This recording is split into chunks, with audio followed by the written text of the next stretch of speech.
What is going on, guys? Welcome back to another episode of Shift Happens.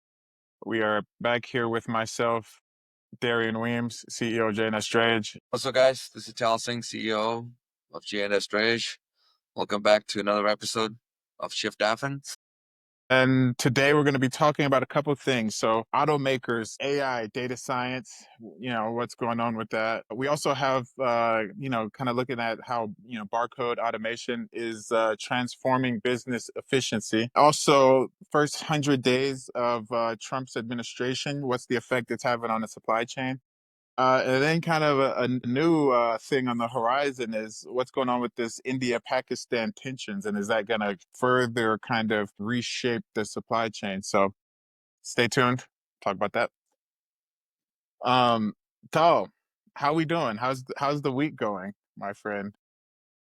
Week overall, looking at things, still waiting for the ship volume to, it has affected the freight market a bit, but, should be more likely in the second week of things where we will have a little bit better updates. But yeah, the dispatchers are definitely feeling some pain points on, especially, I definitely think the news makes it a little bit more of a big deal than it should be, just like the India Pakistan thing, and the the news runs with the story, right? It might not be as bad, yes, in the border area, with the war, just like Ukraine Russia thing, and there's a lot of stuff happening on the borderlines, but the news kind of runs with the story. So I feel like definitely interesting to watch with these tensions rising with the supply chain. The U.S. wanting to shift a lot of manufacturing from China into India. So will that's something to kind of keep an eyes on, right? But overall, our warehouse is growing. We are partnering up with other warehouses in the space in Northern Cali right now. We multiple warehouses that we've worked with to use their warehouse, right? But again, I think our team has been very active the last few months already, where we're tapping into different markets and different customer bases where we kind of saw it coming, and I think we were a little bit more prepared than we should have, right? So which is a good thing. Or it's kind of seen a little bit of slowdown on some projects from imports, but we picked that up with a little bit of exports. Over the road, dry van, we have a few lanes that dedicated, which are keeping us afloat. But again, right now, if you did not already build the relationship that you should have done over the years, right? Those companies are definitely gonna feel the pain right now. Yeah. Yeah. I think to the point about the port volumes, I was doing some very granular kind of research looking at the amount of Chinese imports that come into the port of Oakland. And I think it was somewhere around 30% of the imports into the port of Oakland are coming from mainland China. And then there was kind of a predicted drop off of about 40% of Chinese imports. And so the way I've been looking at it is like, okay, so we're going to see a 40% drop off of that third of volume that comes through the ports, which isn't, it's not the worst thing in the world. It's certainly not cataclysmic like people have been trying to make it out to be. Uh, we are still kind of early in the process. I think luckily we're starting to see a little bit of headway on some of the trade deals. Trump had a press conference earlier today. Today is May 8th. And essentially introducing a trade deal that we just got done with the UK. And what a lot of the, I guess, conversation around how these trade deals are rolling out is that these are going to these early deals are going to lay the framework for what trade is going to look like for a lot of the countries, right? And so, interesting with the India Pakistan thing, I was reading that India was supposed to be our first trade deal that we kind of unraveled onto the world. And I think that whole thing that's happening there with India and Pakistan kind of made it so that we had to wait a little bit longer to hear what that one's going to be. And so they went with the UK one first. But all in all, I think it was like a overall 10% tariff on goods coming from the UK. Also opened up the the markets a little bit more in the UK to our products. And so I guess they had pretty high barriers for allowing US products into there. And so what they did is lowered some of those barriers. They lowered some of those tariffs. I think the tariff from their end, we'll say it went from like low teens down to like single digits, low single digits. And then ours went from low single digits up to 10%. And then there was a little bit of mixing and matching with like strategic industries. And Howard Lutnick, I think I can't remember all of the names of all of the different parts of the administration, but you know, he's like a finance CEO, is kind of his background. And his whole thing is that the deal is meant to A, protect American workers and allow for trade back and forth, but also protect the UK workers and allow for trade back and forth. And I think that's a pretty good framework for what we'll see from these trade deals kind of moving forward. Yeah, so you know, I'm just gonna keep it absolutely real with you guys. I do not have a ton on so automakers are in a hiring frenzy for AI talent. Do you think you've got some juice on this one? So a few things, right? If you're tracking the whole layoffs and where these, we'll just kind of start with manufacturers in the logistics world, right? Like trucking. So Freightliner shifted their factory at some point into Mexico, right? Where whenever you talk to these dealers, they always talk about, yeah, tariffs. This is gonna raise the price on the trucks. It's gonna raise the parts, right? So it definitely, right? Like in 2025, the truck prices are right around 180,000 dollars. It used to be, before COVID, 130,000.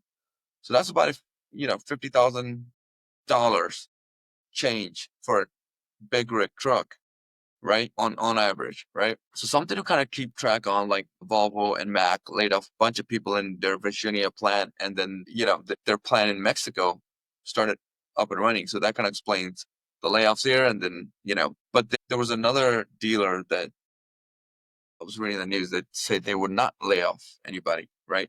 So back to the car market. I'm sorry, I'm not tracking too much on the car market on what's kind of happening because I've been just kind of keeping track of the supply chain and the trucking side of things. But yeah, definitely we're seeing a lot of investments back into the US with Hyundai and a bunch of other companies, right? Which is a good thing. But this news here, let me try to pull it up here. The automakers are in, let me see here.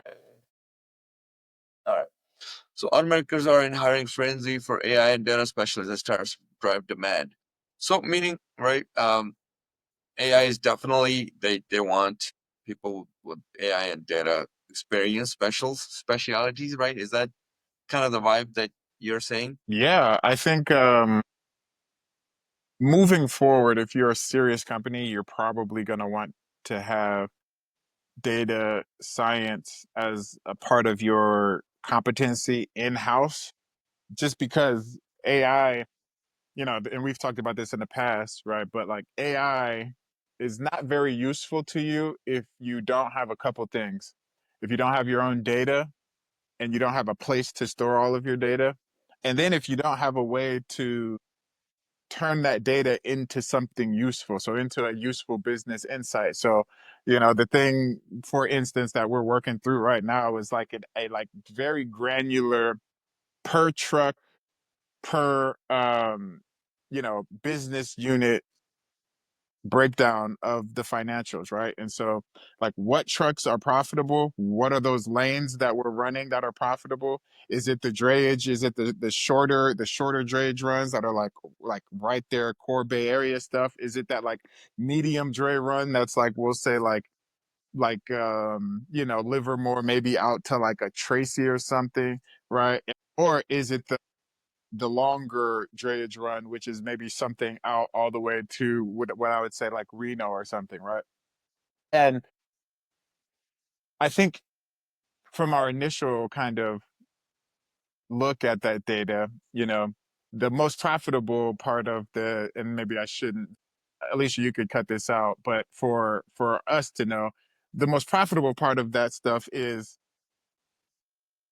going to like Reno or going to like the longer drayage run is just a lot more profitable. What ends up happening with those shorter ones and even those intermediate ones is like yeah, it's a super short trip, but we're spending a lot on driver hours and stuff, right? Of like waiting or being stuck in traffic, or we're spending a lot on fuel from the trucks idling a lot, right? And then the medium trip is kind of like that, and the short trips are like they're kind of profitable. The medium trips are some of our like those are the ones where we're like doing the most, I would say, like almost breaking even, right? Where we're like slightly making a little bit of money on those. But it's really those longer drayage hauls. So in summation, I think, you're gonna want to have a data scientist. I would imagine that in a year, the AI will be also the data scientist, right? Like they have people that are vibe coding and they're vibe marketing now. And so I would imagine that not too long, people are going to be vibe data scientists, right? And I think that's just a core part of kind of what's happening with the technology and people who are using the technology kind of at a decent clip there. No, I definitely agree. Over the years, I've had some run-in with some data scientist people that were always involved in doing startups around logistics. That many times I was approached to kind of give them some insight, the pain points, and they were always building like startups. And one of them became really successful, actually. Beyond trucks, those guys, I had many meetings with them that eventually even bought a trucking company to get deep into the game and learn and build their TMS around. So yeah, I definitely hear you loud and clear. So all those data scientists out there probably building some AI tools, and now it's like a playground for video games now. For people to use this technology. Yeah, 100%. So I guess in terms of the tariffs and AI and data science kind of which they're addressing in that article, the tariff stuff is the stuff that we know, which is kind of like that's a core industry that it seems like the administration wants to protect. And so, the tariff is going to be somewhere in the 25% range on that. To protect our industries and our workers, but also to just incentivize people to do more of that building in America, right? And so I think it'll be interesting to see how that stuff kind of bears out and what it looks like on the ground after 3 years when people have built out these factories and we start to see a lot of that stuff kind of in the economic numbers, we'll say. I think a big part of the conversation that's happening around the tariffs is there's like on one hand, everyone's worried about the supply and demand, what's going to happen there. But then there's like a sidebar of people that are like, well, what what does success look like in terms of these tariffs, right? Like what type of economic output does that look like? And I think you know, I don't know if we know what that is going to be yet. I think at its core, it's probably going to be, are the industries that we care about protected and the workers in those industries protected? And then do we have more of that capacity to build inside of the country than we had prior to this whole thing? I guess for logistics, it's probably going to be great, right? Like if you're a trucking company and now there's more of this stuff is getting built in the country or very nearby, maybe we'll say in Canada or Mexico, right? Then there's just going to be a lot more freight and volumes to take those things back and forth to get manufactured and put together. So, I think it signals that there will be a lot more freight in the long term. But here in the short term, we are, as we're seeing in the market, we are getting hit with less, less, less supply than we would probably like for the industry right now. So Some numbers for you guys. Data scientists are in big demand. Salaries ranging from 150 to 500,000 or more. that's amazing. That's amazing. I might do some vibe data sciencing on the side. Yeah. Okay. So, moving on here, uh, how barcode automation is transforming business efficiency.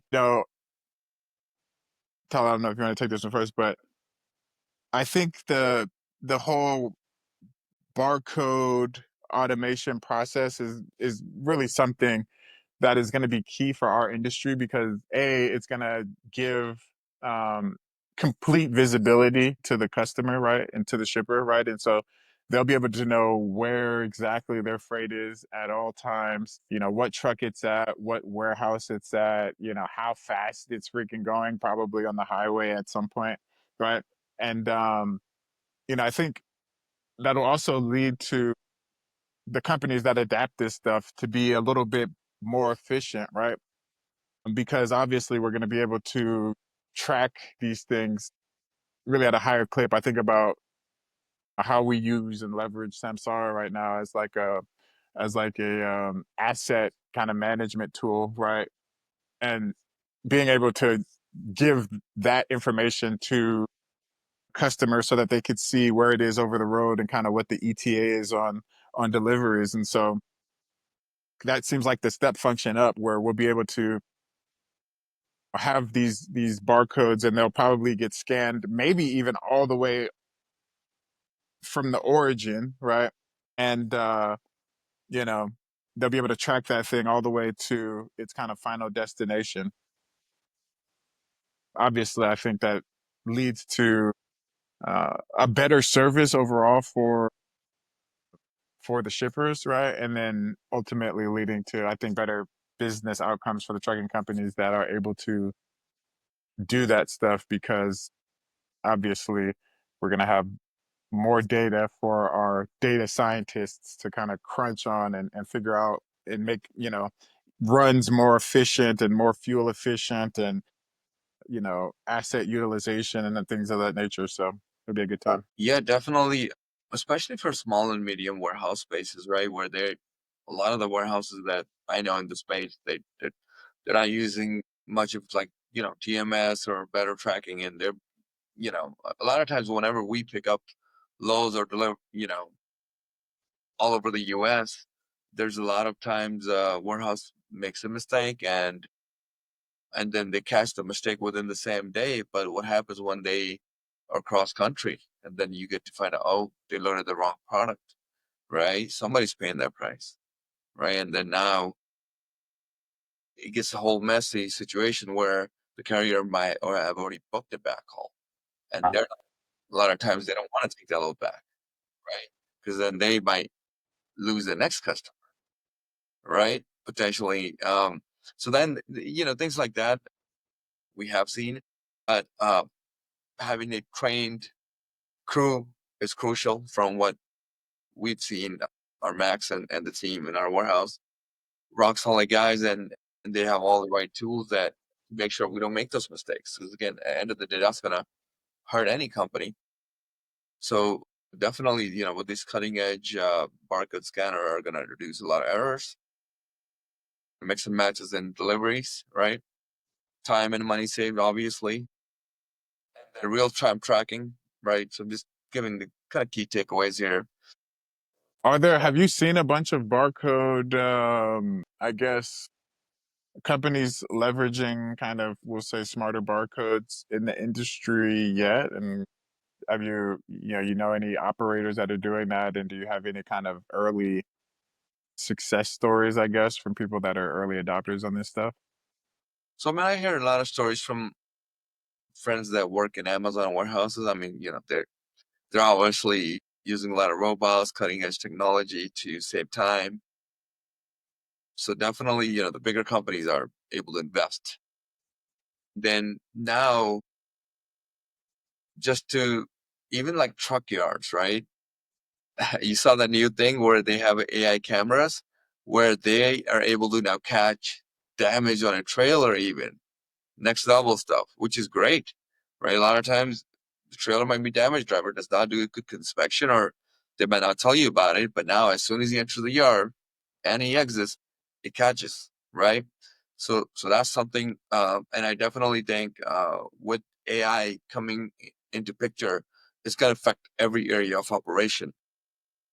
But for tracking and barcoding, yeah, I wish more people would invest into technology, starting with Samsara and then with warehousing. I feel like I think for us, we handle like big projects, right? We don't do pick and packing, or we don't do a lot of the minor things that maybe eventually we will get into that where we will invest into more technology. But right now we don't need, we haven't the really need to invest in things because we handle a lot of big volume machinery and Yeah, big more big bulk, like more big bulk, bulk. but only a few things in a container, right? So that's why we've been all right without investing in much into technology. Very cool. But yeah, look, RFID technology, yeah, that's been I've seen that over the years, with the truck yards, with, warehousing. But yeah, it'll be definitely something to keep an eye. Actually, somebody from T-Mobile reached out to me a few days ago, and he's trying to sell me a lot of solutions. So I've seen Verizon and all these guys get into trucking, where they offer, because right now we use AT&T with tablets and cell phones and stuff like that. For trucking solutions, yeah, now these companies are figuring out, hey, there's trucking companies spend a lot of money, right? So uh, I've been kind of lining up these guys to kind of give us better pricing overall, kind of give us a package deal for everything that we kind of pay AT&T, Samsara, Central, and we have a lot of things out there, right? So definitely something to kind of keep an eye, which I'm trying to find better solutions for us. Yeah.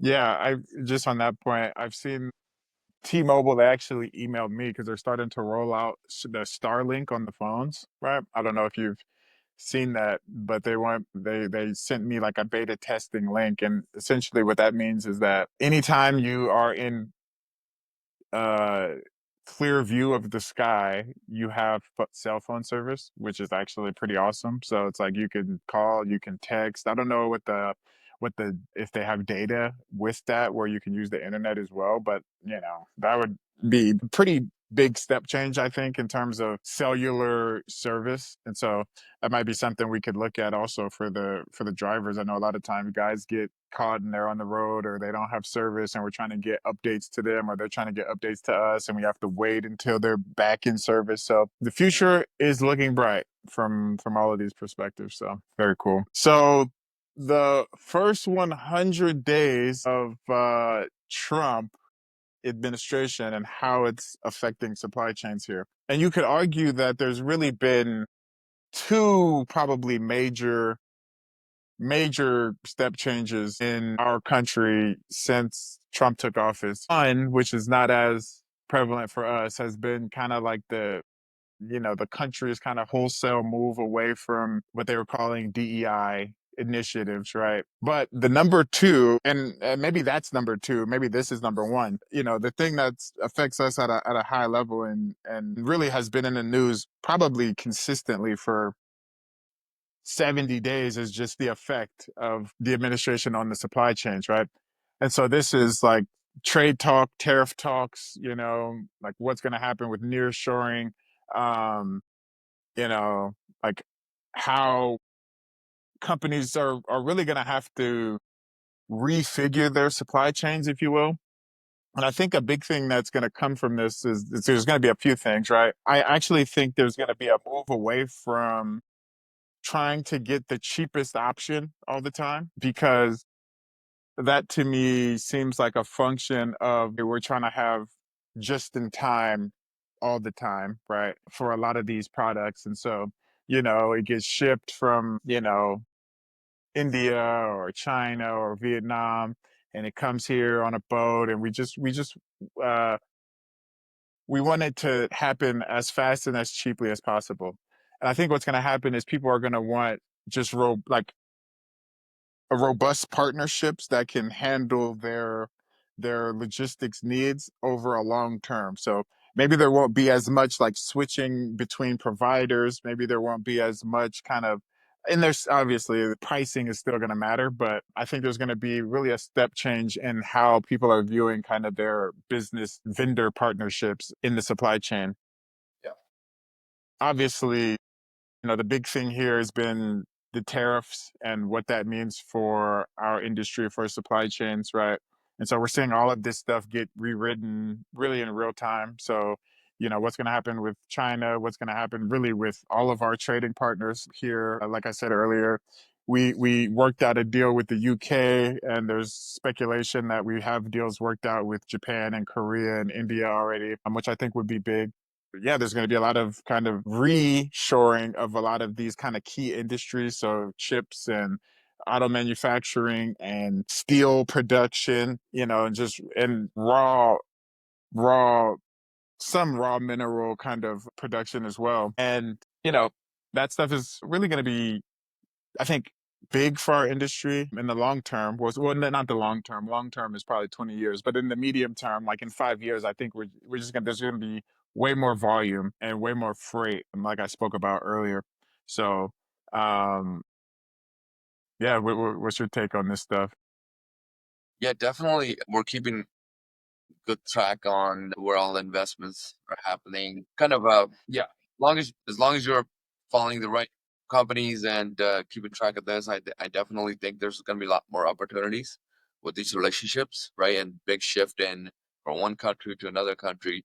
And I think this is where, like, but yeah, especially Mexico, right? With the shift in with the tariffs, because a lot of my people that we know are customers as well, um, that got crushed by these tariffs, right? And now they're um, kind of behind on the planning. But at this time, people that are prepared, right? Any companies like even us, right? We're trying to stay ahead of the game, right? We're trying to make sure we don't get crushed by one of these things, like losing a customer, and that's what's happening. And you see that, right? Anybody that's not prepping well and talking to the right mentors, and they're definitely going to feel the pain. But like I said, as long as you're following what you know what's happening here, but yeah, something to keep eyes on for sure.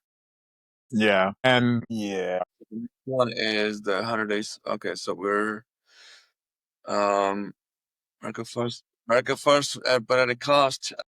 Manufacturing tax credits. Trump's push for domestic manufacturing via tax credits that deregulation aims to bring jobs home. But high U.S. production costs makes it tough to sell. I mean, what is your take on that? I know we're trying to bring in a lot of manufacturing back to the U.S. with all these factories, but still you see factories shifting to Mexico, right? I mean, there's just there's just things. Yeah. yeah, I think it depends on like the type of manufacturing. Obviously, do we care if shoes and t-shirts and freaking swag is made in America? No. Maybe the highest, like highest quality products that are going to sell for the highest price, maybe. But do we care if Nikes are made here? No. What does America first mean? America first means that we need to shore up our ability to manufacture in key critical industries. This is semiconductors, high tech stuff. This is cars, automobiles. This is ships, right? Shipbuilding is another like big thing that they're trying to get done, where we're trying to do shipbuilding, not just with our partners, right? So I think we're doing a deal with Korea for shipbuilding. I also read that there's a big, they're going to do a big development up near us in the Bay Area, right? To build ships, right? That's going to be a big, like a big. I read an article about it a couple of weeks back, and there's a bunch of acreage, hundreds of acres of land that's kind of on the marina there that they're going to set aside in order to do shipbuilding, and then like pharmaceuticals, right? And the key is I think to have these industries um, so that in the worst case scenario, if the worst case thing does happen, say we go to war or say we, um, you know, yeah, I mean, I think it's ultimately that, right? If you think about like great power politics, I don't know if you're like a John Mearsheimer guy, but if you think about great power politics, the number one thing that you want to do is you want to be able to protect yourself in a dangerous world.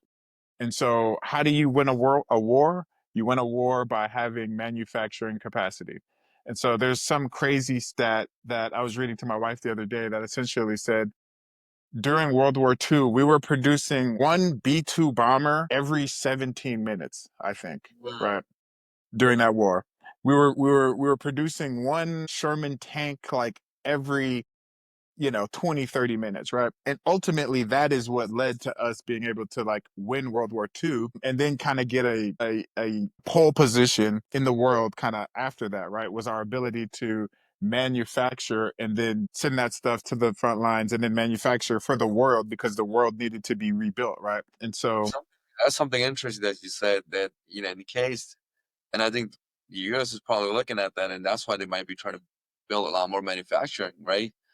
If you got a factory that you're making, I don't know, some truck parts, hey, if the war comes, government is gonna want you to make some weapons, you're going to right? be making tanks, my friend. Yes, So we might be 100%. like, hey, get this air projects out of here. We need to build some tanks in their warehouse. Yeah, well, but also if you think about advanced weapons, all of the advanced weapons have microchips in them, right? So all of the precision guided missiles, all of the like I don't like if you're thinking about like Iron Dome in Israel, right? And we have a similar thing here. All of that stuff, every missile requires a computer chip so that it can be accurate to within like inches. And so, you need chips for that. You need manufacturing capacity, you need steel smelting and production capacity, right? And I think ultimately that's what's at play here, right? Like if it hits the fan, can you build enough tanks, ships, drones, right, in order to win a war?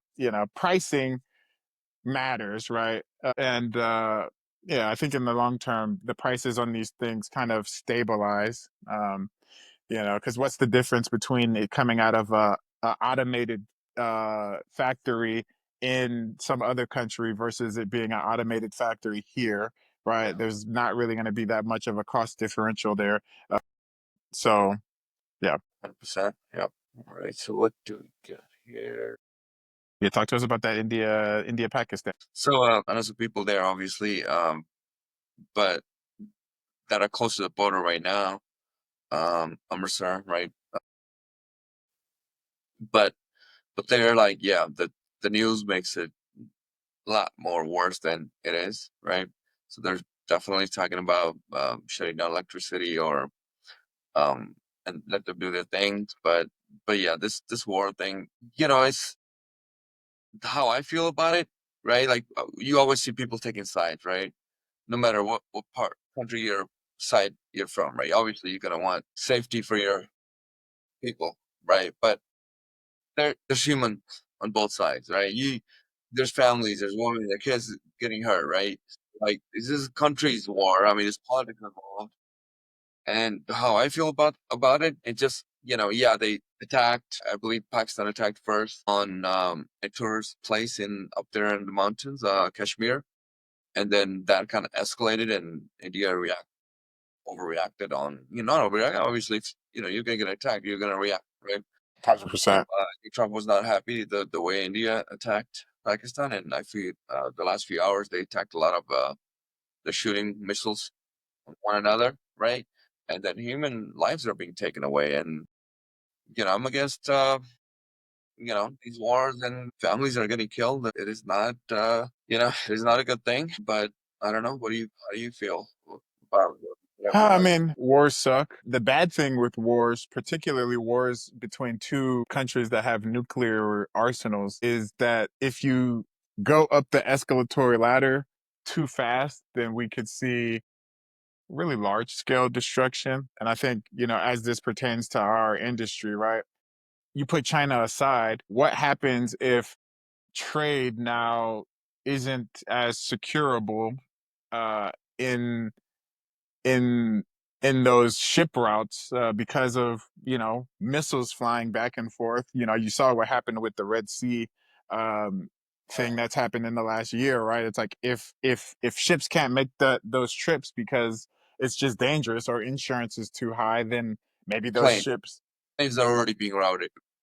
exactly right. And so I think from a how it affects our industry is if this thing escalates and now trade can't navigate that area, then it ultimately leads to less volume in the short term here coming into the country. And then there's obviously the long term or the more um, significant impact, which could be an escalatory ladder that takes us all the way up to some type of a full scale war or some type of a nuclear exchange between two nuclear powers, which would not be good for the region at large, I would say. Yeah, agree. Yeah, something to kind of keep an eye on, especially with the way US was looking to shift manufacturing into India. I don't think that will change, but yeah, it could definitely with the ship routes, like you said, will have an effect. Yeah. So one of my Uh, buddies, he recently went. Yeah, go ahead. Sorry. no, you got it. Go. Went to that that event in Houston. So I was catching up with him. How did it go?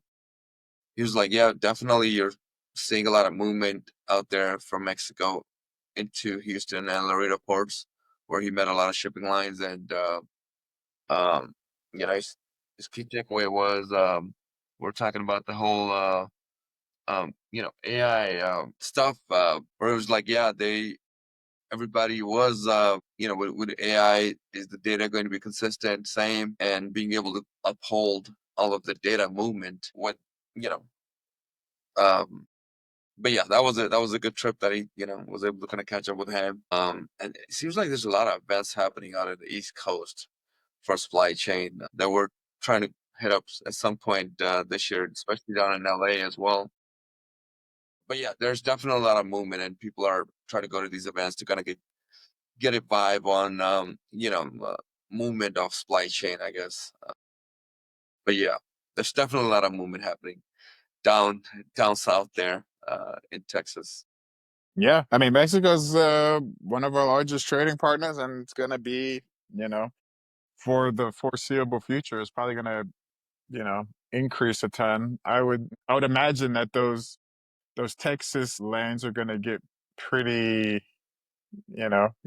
be That market might get hotter, but like the LA market right now is dropping, so that kind of explains outbound. Craig Fuller tweeted that outbound was like 70 something cents. I was like, that's crazy. Yeah, we're not in the LA market yet. So, we were debating either going to the LA market or the Houston market. So you have your answer there. I think Trump made it very clear where we need to be. Yeah, yeah. So I think a couple things there. The back end is operations, right? For a business like this, like how data gets input affects how we invoice, affects how we dispatch. And as we continue to stitch these things together, there's going to be a lot more seamless, I would say, operations. Once we have agentic workflows that are happening in accounting and also agentic workflows that are happening in dispatching and also agentic workflows that are happening in kind of like our driver management, we then get to start layering those things on top of one another, if it makes any sense. And we start to have the ability to, dispatch automatically leveraging different tools. So obviously there's the big models that people know of, like ChatGPT and Anthropic, and Google just put out another big one. And so leveraging those models within agentic workflows is going to lead to us being able to have these agents calling on tools, calling on SMS tools, calling on emailing tools, calling on dispatching tools in order to dispatch drivers automatically, in order to give updates automatically to customers, in order to invoice automatically as all of that stuff comes together. Obviously, all of that is technically like back end, but I would say it is also really the core of like trucking operations, right? Outside of like someone getting into a truck and driving the thing to where from A to B. And that's coming too. I think we're a lot further away on that stuff. Truck drivers are still going to be very gainfully employed for at least a decade from what I can see. And even when that changes, I don't know if people are going to be wholesale comfortable from a regulatory perspective having these big trucks out on the road without drivers in them. So there's probably going to be a middle ground where these drivers are going to be sitting in these trucks. It's like when I sit in my Tesla and I'm on the freeway and I just click that thing in and I'm kind of just looking around and it's driving itself and I just have my hands on the steering wheel, right? And it's kind of a little bit zoned out. And maybe that's kind of what's going to happen the next iteration of, we'll say, driver operations getting kind of disrupted. They're still going to be in the truck, and things going to be moving. It's going to be driving itself probably out on the highways more. And then the drivers are going to be there, kind of like the pilots in planes, right? They take off, they put it in autopilot, they land, right? Yeah. And I could see something similar to that happening, as well as all of the other back end stuff that I talked about. Yeah, from what I've seen is the Aurora company automated, driverless trucks. So what they have been doing is just one truck, one driver in the front, and they just kind of watching it, and then he's got a truck behind with driverless. So again, the technology is expensive for normal companies to kind of buy into, but eventually, yeah, with the years go by, they might even start building in the trucks, right? Eventually, like what the Tesla is. So it's definitely going to be something to kind of keep an eye on. And you're seeing already driverless cars in San Francisco with Waymo, right? That's happening, which is again, that's a lot of jobs, right? So again, providing a lot of value. I think AI will take people that are not using AI, their jobs will take it away with people that are using AI because they're going to be much more productive versus a teammate that might not be using AI, right? So at end of the day, from Naval, I think we all know who Naval is, providing value. If one person is using AI and can provide great value to a company and deliver a lot of results, it's definitely going to be always in demand. Good talent is not out there looking for jobs, guys, right? Good talent will always have enough jobs. 100%. Well, I would say we're not 3 months in. We are a little over 30 days in to, yeah. So what we saw early on in the year was everyone knew tariffs were going to happen. So everyone was going gangbusters, rushing in a ton of inventory. And we saw what was probably record import numbers, right, into a lot of the ports, right? And, from that perspective, uh, like I said, a lot of people pulling forward inventory and just sticking it into warehouses, right? We've seen that in our warehouse business, right? Our warehouses is full, and we've been able to leverage kind of some partnerships with other warehouses, and we're like in the process of filling their warehouses up too, right? um, Now, since we are, I think Liberation Day was April 1st when the tariffs went into effect. And what happened with that is it was going to take about 30 days for us to see, maybe 35 for us to see. So we're really, this is the first week where we're starting to see that like reduced volume, that Yeah. reduced um, volume, right? And that reduced kind of work. Particularly for us in the drayage industry. Now, the thing that we did that was good is having a little bit of foresight and then like going after companies that were doing more exports, right? And particularly exports for things that other companies need. Just keep it there. And, you know, I think we put ourselves in a decent situation to not have so much of our volume stripped from us kind of in this in a weird time. So I'm not sure if that answers your question, but So as you can see, I found another website that we can share, Vessel Finder. You can see it's a lot of ships don't. I mean, it could be different ships, but container ships, I think the other website that you had found, Ryan, might be a little bit better on. But this kind of shows you, let's just go to Oakland here, how many containers are docked in the port of Oakland. Let's just see right now. This is as of today, okay? But anyways, yeah, there's quite a few vessels. But I should be able to find. if you go ports right there, I think if you go straight to the ports, you'll be able to do it by port. Essentially, you could do on the other one. It'll show you how many ships are in port and then Yeah, how many ships are scheduled to come in. Yeah, let's Mamba see mentality. what expected ships. Reports of 52. Is that right? I mean, 37 vessels have arrived within the past 24 hours, and 6 ships are expected to arrive in the next 30 days. So that kind of tells you a lot. Only 6 ships are expected to arrive in the next 30 days. So pretty much this is like the last of the vessel, seems like. All Hmm. right. Yeah. Yeah. The last of the inventory that got flung out. And then you can, yeah, see what the thing I like to do too is you can see there's no Chinese ships there, right? No Chinese ships expected, right? I think that might be those are Taiwanese ships and like a Turkish ship, right? Right. So not a ton, zero Chinese ships actually. So Taiwan, Singapore, yep, Malta, yep, Taiwan. Chinese ship there we guys go. right now. Crazy. Yeah. Less So it gives expected. you So kind of a rival, little if it, so this you see mostly US ships. and you see those look, that's only I only see one container ship there, right?